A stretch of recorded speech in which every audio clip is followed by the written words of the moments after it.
지난주에 이어서 계속해서 솔로몬의 잠언을 통해서 말씀을 함께 우리가 나누고 있습니다. 지난주 나누었던 말씀을 조금 더 반복을 해보면, 지혜로운 자는 분명히 삶의 특징을 다 가지고 있습니다. 지난주에 세 가지를 말씀을 드렸는데, 첫째는 지혜로운 자는 아비를 기쁘게 한다. 우리는 두 가지 측면에서 기쁨을 드려야 되는데, 하나는 육적인 부모님들이 계시기 때문에 육적인 부모님들을 공경함으로 기쁘시게 해야 되고, 또 하나는 영적으로 우리의 아버지가 되시는 하나님을 기쁘시게 해드릴 수 있는 자가 지혜로운 자다라고 하는 것을 함께 나누었습니다. 지혜로운 자들은 말을 많이 하지 않습니다. 나는 이런 삶을 삽니다, 나는 이렇게 합니다, 그런 말 하지 않습니다. 지혜로운 자들은 삶으로 본인의 삶을 증명을 하게 되어집니다. 둘째로, 지혜로운 자들은 불의한 재물이 무익한 것을 아는 자들입니다. 불의의 재물은 무익하여도 공일은 죽음에서 건지시느니라 라고 분명하게 말씀을 하셨습니다. 공의를 다른 번역본에 보면 바르게 살면 정직이라고 번역을 하는데, 우리 신앙인들은, 지혜로운 자들은 예수 그리스도 안에서 바르게 살고 정직하게 살면 죽을 사람도 하나님께서는 건지십니다. 이런 은혜를 받아 누리는 자들이 지혜로운 사람들입니다. 아무에게나 그런 은혜를 주시지 않습니다. 우리가 주님 안에서 바르게 살아야 되고 정직하게 살면 죽을 사람도 하나님은 건져주시는 공의의 하나님이시다 라고 하는 것을 우리에게 말씀을 합니다. 셋째는, 지혜로운 자는 하나님께서 주시는 풍성한 은혜를 받아 누리는 자들인데, 하나님 앞에서 우리가 부족하고 연약하지만 의인으로 살아가면 하나님께서는 의인의 영혼을 줄이지 않게 하시겠다. 이렇게만 살아가면 얼마나 좋겠습니까? 모두의 바람이지만은 이렇게 살아가지 못하도록 하는 방해하는 세력들이 있는데, 그 세력들이 바로 악한 자들입니다. 그래도 우리가 걱정하거나 염려할 필요가 없는 것이, 하나님께서는 이 악인들의 소욕도 물리쳐 주십니다. 우리가 하는 일이 아닙니다. 하나님께서 악인들의 모든 소욕을 다 예수의 이름으로 우리가 물리치게 되어지면 하나님이 다 그 모든 악인들의 소욕을 물리쳐 주십니다. 그래서 우리는 우리의 신앙의 삶 가운데 항상 두 갈래의 길이 저와 여러분에게 주어집니다. 그래서 무엇을 선택하느냐에 따라서 결과는 완전히 달라질 수 있기 때문에 우리의 신앙의 삶에 꼭 필요한 것이 무엇일까? 바로 하나님께서 주시는 지혜입니다. 지혜가 있으면 의인의 길을 선택하게 되어지고 선한 일을 도모하여서 하나님 앞에 기쁨이 되어질 수 있겠지만은, 지혜가 없으면 악인의 길을 선택하게 되어져서 우리가 멸망의 길로 갈 수밖에 없다라고 하는 겁니다. 그래서 우리는 늘 지혜로운 자로 살아야 되는데, 과연 언제까지 지혜로운 자로 살아야 될 것인가?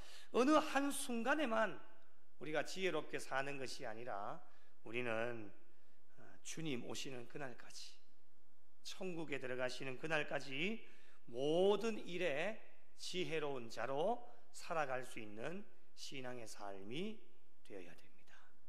그런데 우리가 살아가고 있는 이 세상을 바라보면 정말 많은 유혹들이 있고, 각종 문화라고 하는 이름으로 우리에게 다가오고, 세속적인 것들이 교회로 침투해 와서 교회 안에서 신앙생활하고 있는 성도들의 믿음과 신앙을 빼앗아가기 위해서 온갖 수단과 방법을 가리지 않고 있는 이때를 살아가고 있고, 또 이 세상을 바라보면 얼마나 힘들고 어려운지 신앙생활이 그렇게 쉬운 일이 아닙니다. 그럼에도 불구하고 하나님께서 저와 여러분이 신앙생활 잘 할 수 있도록 위로부터 주시는 지혜를 저와 여러분에게 주시는데, 그 지혜를 잃어버리지 않고 잘 간직하고 달려가면 모든 일에 지혜로운 자로 우리는 하나님께 영광을 올려드릴 수 있습니다. 이어서 오늘 말씀도 계속해서 지혜로운 자의 삶은 어떤 특징이 있을까 말씀을 통해 권면해 주시는데, 말씀을 살펴보면서 잠시 은혜를 나누어 보고자 합니다. 첫째는 지혜로운 자의 삶의 특징은 부지런함에 있습니다.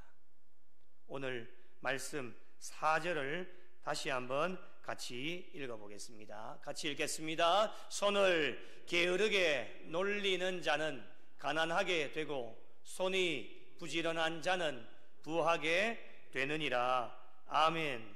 성경의 인물이나 사회에서 성공한 사람들의 생활 습관을 보면 공통적인 것이 하나 있는데, 그것이 바로 부지런함입니다. 무슨 일을 해도 부지런하게 움직이고, 다른 사람들보다도 더 먼저 움직이고, 무슨 일을 해도 성실하게 일을 하게 되어지는데, 이들의 삶의 결과가 어떻게 되어집니까? 성공으로 나타나게 되어집니다. 신앙생활도 이와 같다라고 저는 생각을 합니다. 별반 다를 것이 없습니다. 예배가 삶이 되고 삶이 예배가 되어지기 때문에 교회 안에서의 신앙생활과 바깥 세상에서의 신앙생활이 동떨어지면 안 되기 때문에, 신앙생활도 예수 믿는 자로 신앙생활이라고 하는 이 길을 피할 수가 없기 때문에, 어쩔 수 없이 우리는 이 길을 가야 하기 때문에, 하나님께서 마지막 심판대에서 저와 여러분을 평가하실 때에는 이 땅에서 신앙생활 하면서 어떤 흔적을 남겼는지를 보시고 평가하시기 때문에, 하나님께서 기뻐하시는 흔적을 남기기 위하여서는 우리가 영적으로 부지런한 신앙생활을 해야 됩니다. 부지런함이 없으면 영적인 좋은 것을 우리의 신앙의 삶 가운데 흔적으로 남길 수가 없습니다. 계시록 1장 3절에 이 예언의 말씀을 읽는 자와 듣는 자와 그 가운데 기록한 것을 지키는 자는 복이 있나니 때가 가까움이라 라고 말씀을 하고 있습니다. 말씀을 읽고 듣고 지키는 일에도 부지런함이 있어야 됩니다. 기도를 해도 부지런해야 되고, 전도를 해도 부지런해야 되고, 하나님께서 귀한 직분, 직책, 사명을 이 마지막 시대에 막중한 사명을 저와 여러분에게 맡겨주셨는데, 교회 일에 봉사하는 일에도 부지런함이 있어야 됩니다. 어디에서 무슨 일을 하시더라도 부지런해야 세상 사람들에게도 존경을 받고 믿는 자로 본이 되어져서 간접적으로 복음 전파의 사명을 감당할 수가 있습니다. 세상 사람들이 저와 여러분을 어떻게 생각을 합니까? 저 사람은 참 부지런하다, 이런 이야기만 들어도 이미 50%는 성공을 하는 겁니다. 예수 믿는 자로 부지런하다, 반대의 개념이 무엇입니까? 저 사람은 예수를 믿는데 왜 저렇게 게을러? 라고 그런 평가를 받게 되어지면 이미 마이너스 50점입니다. 간접적으로 우리가 복음을 전하는 일에 우리의 삶으로 복음을 전하는 것이 가장 효과적이고 가장 좋은 것이 되어지기 때문에, 세상에 많은 사람들이 우리가 예수를 믿는 것도 알고 구미 영락교회를 다니는 것도 알고 있는 사람은 다 알고 있기 때문에, 지금 그 사람은 믿지 않을 뿐이지 저와 여러분을 어떻게 평가하고 있는가라고 하는 것이 상당히 우리에게는 중요하게 되어집니다. 그래서 간접적으로라도 우리가 예수 믿는 자로 부지런한 신앙의 삶, 그리고 세상의 일도 맡겨진 모든 일에 부지런한 삶이 되어지면 우리가 복음 전파의 사명을 잘 감당해서 귀한 영혼들을 하나님께로 초청하고 모실 수도 있다라고 하는 겁니다. 특별히 오늘 4절 말씀을 보면 손을 언급해 주셨는데 대부분의 일이 손으로 하는 일이 많지 않습니까? 그래서 손을 게으르게 놀린다라고 한다면 그 결과가 어떻게 되어질까? 4절 말씀에 의하면 가난하게 된다라고 우리에게 말씀을 합니다. 여러분, 당연한 결과 아니겠습니까? 손이 게을러서 아무것도 하지 않고 있습니다. 어떤 결과가 주어지겠습니까? 이미 결과는 저와 여러분에게 주어져 있습니다. 그러나 여러분, 반대로 손이 부지런한 자 어떤 결과가 주어집니까? 부하게 된다라고 하는 것을 우리에게 말씀을 하고 있습니다.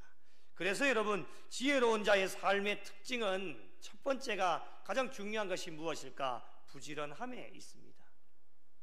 왜 부지런해야 됩니까? 하나님의 명령입니다.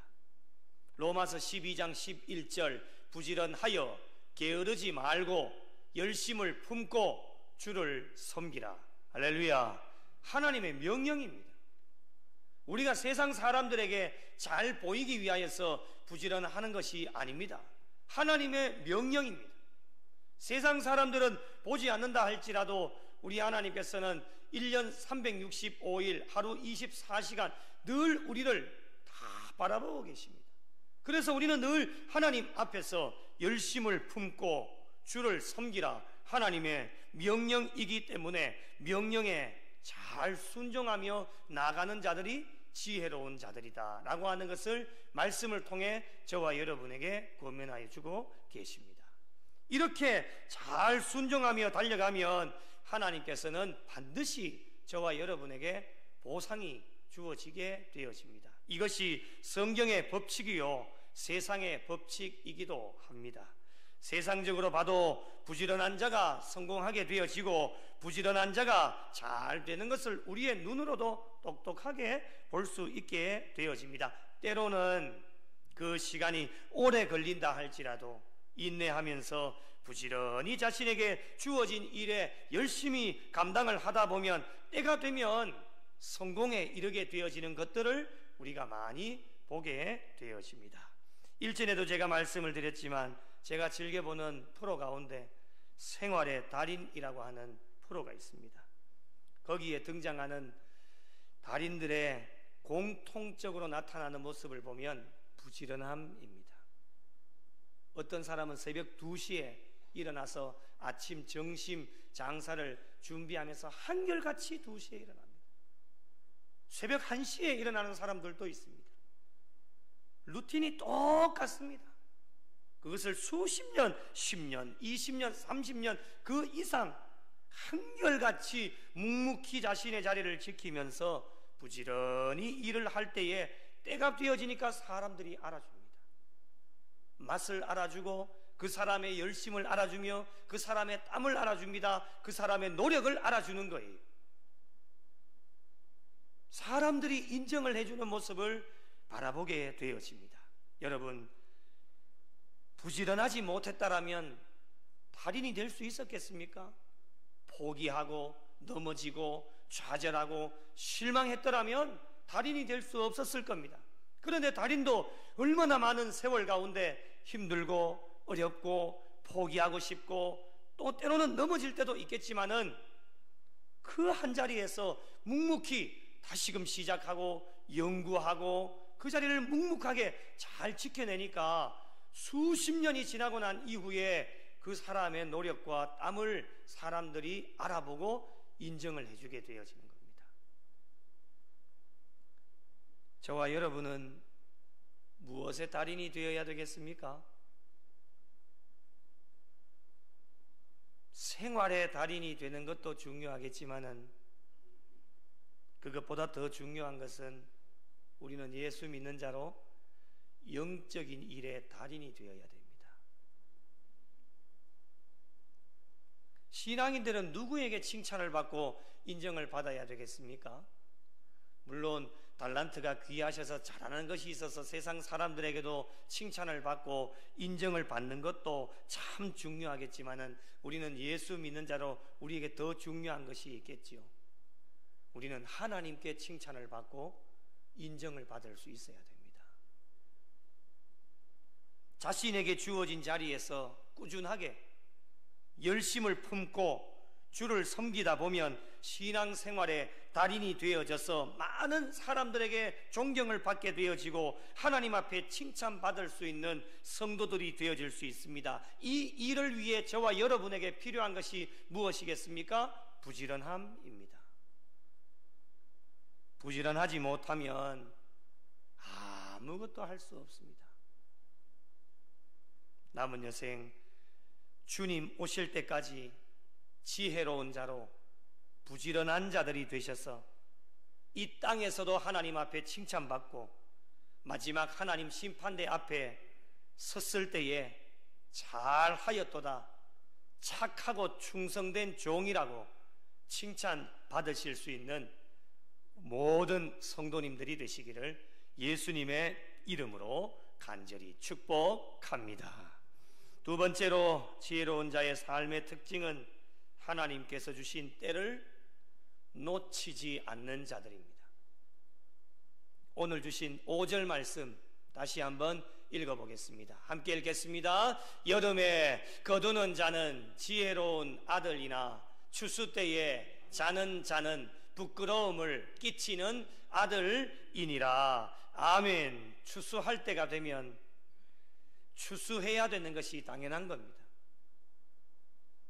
추수 때가 되었는데 추수하지 않고 자고 있으면 그 때를 놓치게 되어져서 추수를 하지 못할 때도 있습니다. 세상 만사 모든 일에는 하나님의 때가 있고 그 때를 주관하시는 분은 하나님이십니다. 고린도후서 6장 2절에 은혜 베풀 때에 너에게 듣고 구원의 날에 너를 도왔다. 보라, 지금은 은혜 받을 만한 때요. 보라, 지금은 구원의 날이로다. 여러분, 은혜 받을 때가 있습니다. 옛날 어른들이 그런 이야기 하지요. 공부할 때가 있다. 공부할 때를 놓치면 아무리 하고 싶어도 잘 안 되는 경우가 있습니다.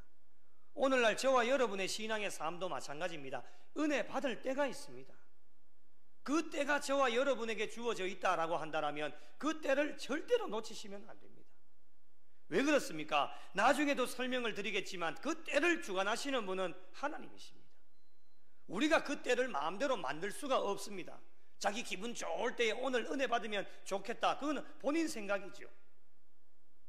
그 때를 주관하시는 분은 하나님이십니다. 내가 오늘 은혜 받고 싶다고 해서 받는 게 아닙니다. 하나님께서 주관해 주셔서 오늘 이 밤에 은혜 받게 하셔서 마음의 문을 활짝 열면 그때 은혜 받는 겁니다.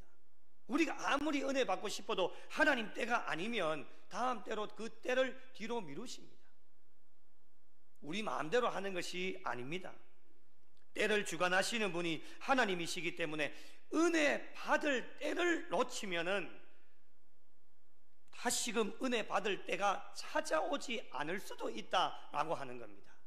그래서 지혜로운 자의 삶의 특징은 무엇이냐? 주어진 때를 절대로 놓치지 않습니다.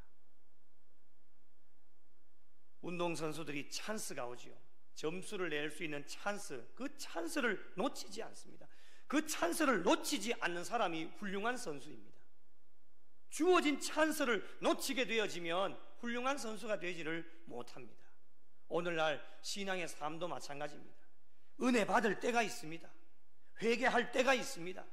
그 때를 놓치게 되어지면 다시금 우리에게 때가 찾아오지 않을 수도 있기 때문에 지혜로운 자들은 하나님께서 주시는 어떤 때라도 놓치지 않고 그 때를 잘 붙잡을 수 있는 자들이 지혜로운 자들이다 라고 하는 것을 우리에게 말씀을 하고 있습니다.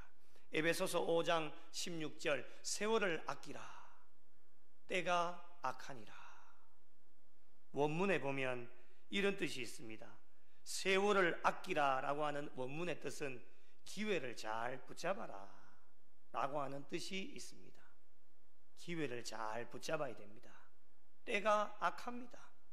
그래서 하나님께서 저와 여러분에게 은혜 받을 수 있는 기회도 주시고 회개할 수 있는 기회도 주시고 복을 받을 수 있는 기회도 주시고 여러 가지 많은 기회를 저와 여러분에게 주실 때에 세상에 아무리 힘들고 어렵고 바쁜 일이 있다 할지라도 하나님 주신 그 기회는 절대로 놓치지 마시고 잘 붙잡는 자가 바로 지혜로운 자다라고 하는 것을 우리에게 말씀을 합니다.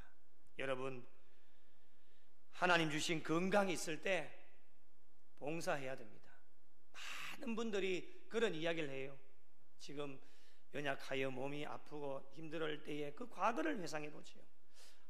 건강 주셨을 때에 내가 하나님 앞에 더 많이 봉사할 걸, 그 때를 놓친 겁니다.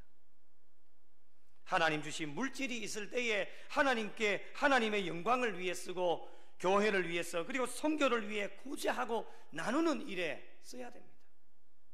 물질이 있을 때도 있지만 없을 때도 있지 않습니까? 있을 때에 나를 위해 사용하는 것이 아니라 오직 하나님의 영광을 위해 사용할 수 있는 신앙인들이 되어져야 됩니다. 그리고 하나님 주신 열정과 열심이 있을 때에 하나님의 나라를 위해 교회를 위해 헌신할 수 있는 충성된 종들이 되어질 수 있어야 됩니다.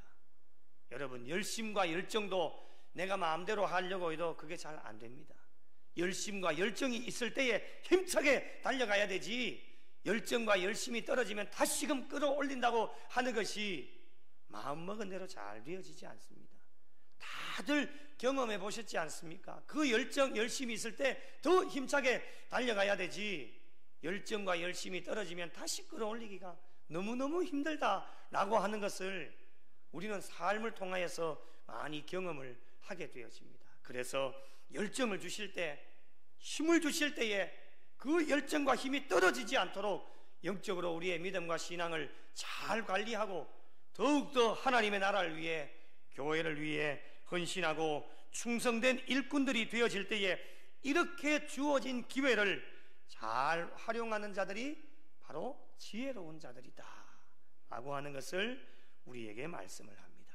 그리고 여러분, 오늘날 이 시대를 종말의 때다 라고 많은 사람들이 이야기를 합니다. 믿는 사람들은 물론이거니와 믿지 않는 사람들도 지금 일어나고 있는 이 시대의 모든 일들을 바라보면서 야, 말세다 말세, 종말의 때다 라고 이야기를 합니다.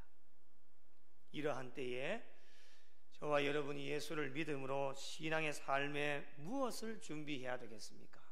정말 주님 오실 날이 얼마 남지 않았습니다. 태평세월을 보낼 수가 없어요. 진짜 주님 오실 날이 얼마 남지 않은 이때에 저와 여러분의 믿음과 신앙을 점검하고 정말 다른 길로 달려가고 있는지, 정말 하나님 기뻐하시는 그 길을 달려가고 있는지 점검해서 마지막 종말의 이때에 정말 우리는 말씀 하나만 붙잡고 가는 자들이 되어져서 하나님께서 주시는 기회를 잘 붙잡고 정말 최선을 다해 달려갈 때에 세상 사람들에게 부끄러움을 당하지 않고 모든 사람들에게 본이 되어지고 존경을 받고 인정을 받아서 죽어가는 영혼들을 건져낼 수 있는 다리의 역할을 저와 여러분이 잘 감당해낼 수 있습니다.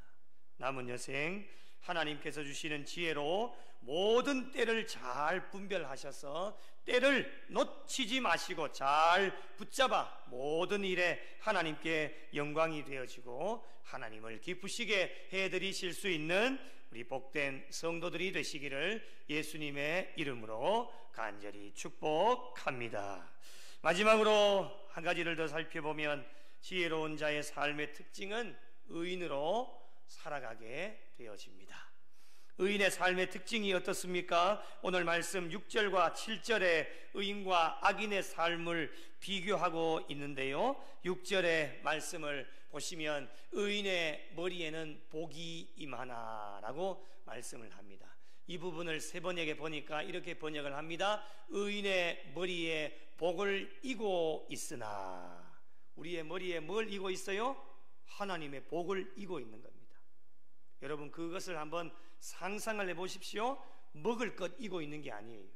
하나님의 복을 이고 있다. 어떤 사람이요? 하나님 앞에서 지혜롭게 의인으로 살아가는 사람들이 우리의 머리에 하나님의 복을 이고 있다.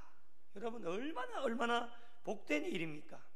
이런 자들이 지혜로운 자다라고 하는 것을 우리에게 말씀을 합니다. 그렇다면 악인은 어떻습니까? 6절 말씀을 다시 보시면 악인의 입은 독을 머금었느니라 라고 말씀을 합니다. 어리석은 자들이지요. 하나님께서 주신 입에 은혜가 가득해야 되는데 독이 있으니, 어떤 독인지는 모르겠지만 독이라고 하는 것은 무서운 겁니다.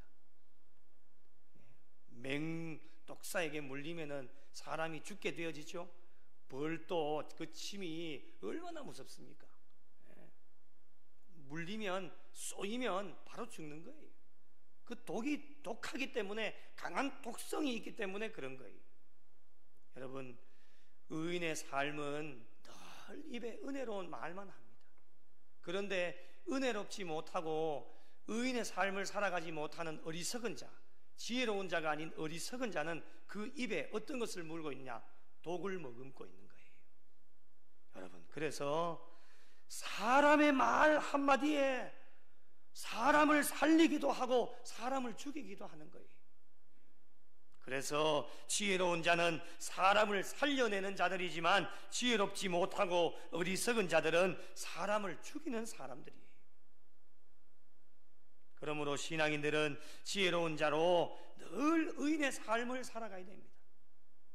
그렇게 의인의 삶을 살아가는 자들에게 어떤 은혜를 주실까? 오늘 말씀 7절을 보시면 의인을 기념할 때에 칭찬하거니와 악인의 이름은 썩게 되느니라 라고 말씀을 합니다. 세 번역에 이렇게 번역합니다. 의인은 칭찬을 받으며 기억되지만 악인은 그 이름마저 기억에서 사라진다 라고 이렇게 번역을 합니다. 여러분, 한번 생각해 보셨습니까? 사람에게 죽는 것은 하나님께서 정하신 것이지요. 때가 되면 하나님의 부르심을 다 받게 됩니다.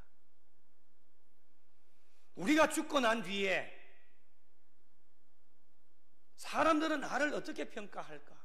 생각해 보신 적이 있으십니까? 나를 어떤 사람으로 기억하고 있을까?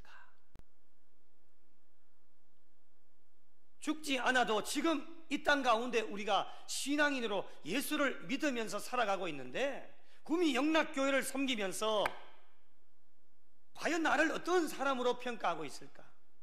나를 어떤 사람으로 기억하고 있을까? 중요하지 않겠습니까, 여러분? 생각해 보신 적이 없으십니까? 다들 생각하고 계실 겁니다. 왜요? 우리가 사람 바라보고 신앙생활 하는 것은 아니지만, 나는 사람 바라보지는 않지만 그 사람들이 나를 바라보고 있습니다. 1대 200입니다. 1대 300이에요. 1대 만입니다. 10,000명, 수없이 많은 이 땅에 80억 넘는 지구상의 많은 사람들이 나 한 사람을 바라보고 있습니다. 나를 어떻게 평가하고 있을까? 궁금하지 않으십니까? 나를 어떻게 기억하고 있을까? 죽음 이후에도 마찬가지겠죠. 참으로 중요한 것이 되어질 수밖에 없습니다.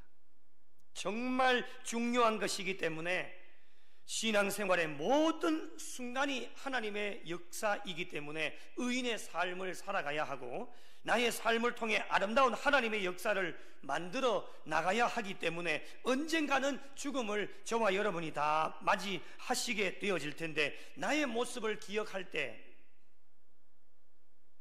칭찬받을 만한 일들이 기억나야 하고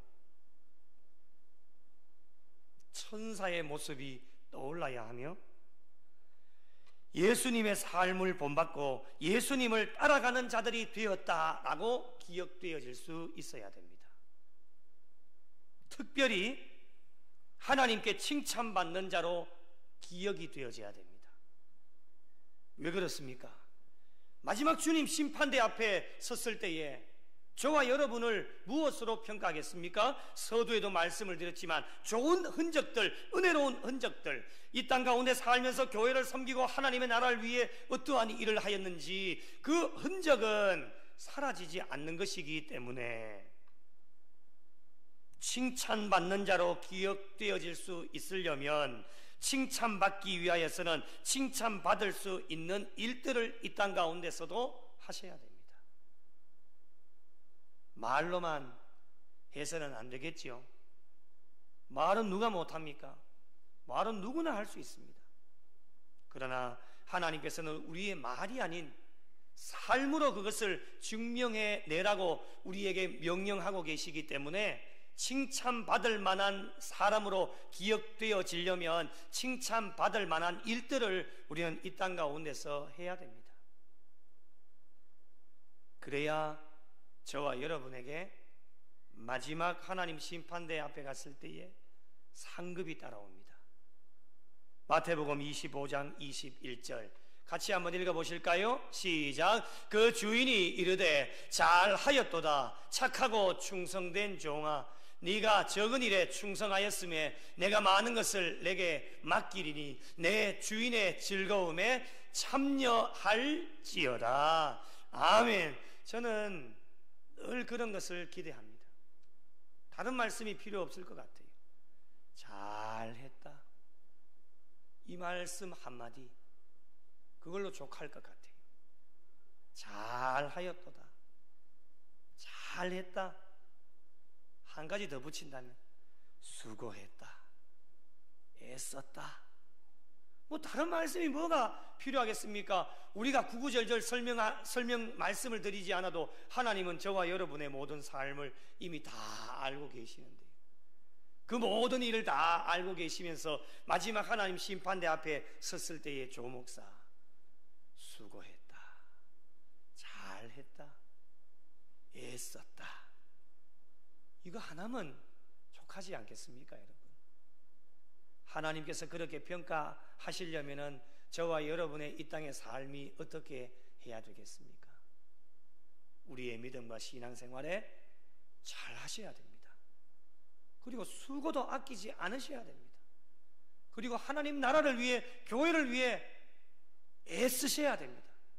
아무것도 하지 않는데 하나님 앞에 갔을 때 잘했다, 수고했다, 애썼다 그렇게 말씀하시지는 않습니다. 그래서 우리가 이 땅 가운데서 정말 칭찬받을 만한 사람으로 기억되어지기 위하여서는 칭찬받을 만한 일들을 우리가 무슨 일을 하더라도 교회 안에서든 세상에서든 칭찬받을 만한 일을 해야 우리 마지막 하나님 심판대 앞에 갔을 때에 칭찬받을 수 있습니다. 그렇게 기억되어질 수 있는 자들이 바로 지혜로운 자들이다. 의인의 삶을 살아가야 하나님 앞에 칭찬받을 수 있다라고 하는 것을 우리에게 말씀을 통해 권면하여 주고 계십니다. 사랑하는 성도 여러분, 우리의 달려갈 길이 이미 정해져 있습니다. 우리는 다른 길로 갈 수도 없습니다. 견눈질 할 수는 있겠지만은 저와 여러분의 마지막 종착역은 이미 정하여져 있기 때문에 이제 앞으로 어떻게 달려가야 할 것인가, 그것이 저와 여러분에게 주어진 사명입니다. 부지런히 열심을 품고 믿음의 길을 잘 달려가셔야 됩니다. 선한 싸움을 싸우며 달려가고 어떤 악한 대적들이 우리를 무너뜨리려고 해도 예수 그리스도의 이름으로 물리치고 달려갈 때에 마지막 하나님 심판대 앞에 갔을 때에 의의 면류관, 생명의 면류관, 영광의 면류관을 받게 되고 하나님께 칭찬받으실 수 있는 성도들이 되어질 수 있습니다. 남은 여생 지혜로운 자로 부지런한 자가 되시고 하나님께서 주시는 때를 절대로 놓치지 마시고 의인으로 살아가는 자들이 되셔서 하나님 기뻐하시는 지혜로운 자로 이 땅에 살아가시면서도 복을 받고 칭찬받으며 마지막 하나님 심판대 앞에 섰을 때에 잘했다고 칭찬받을 수 있는 성도들로 끝까지 지혜로운 자로 달려가셔서 하나님께 영광이 되고 하나님을 기쁘시게 해드리실 수 있는 우리 구미 영락교회와 속하여진 모든 성도들이 되시기를 예수님의 이름으로 간절히 축원합니다. 소망없는 세대 가운데 빛을 잃은 세상 향하여 진리의 등대로 세우신 몸된 교회 복음의 능력 나타내소서. 예수의 흘리신 보혈로 사신 교회 십자가 사랑만 증거하는 교회 죽어가는 영혼 살려 일으키고 가난한 자에게 나눔과